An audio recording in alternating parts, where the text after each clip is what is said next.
సంస్కరణలకి ఈ రాష్ట్రంలో కాదు ఈ దేశంలో ఒక రోల్ మోడల్ ఒక ఆద్యుడు మన ముఖ్యమంత్రి నారా చంద్రబాబు నాయుడు గారు.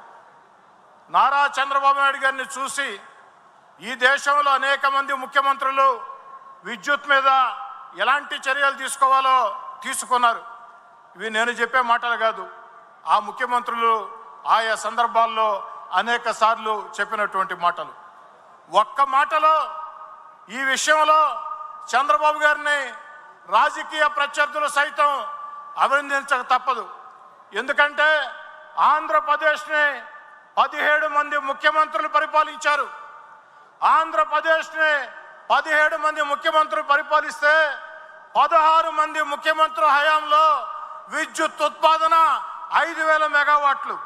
కానీ ఒక్క చంద్రబాబు నాయుడు గారి హయాంలో ఉత్పాదన 15,000 మెగావాట్లు.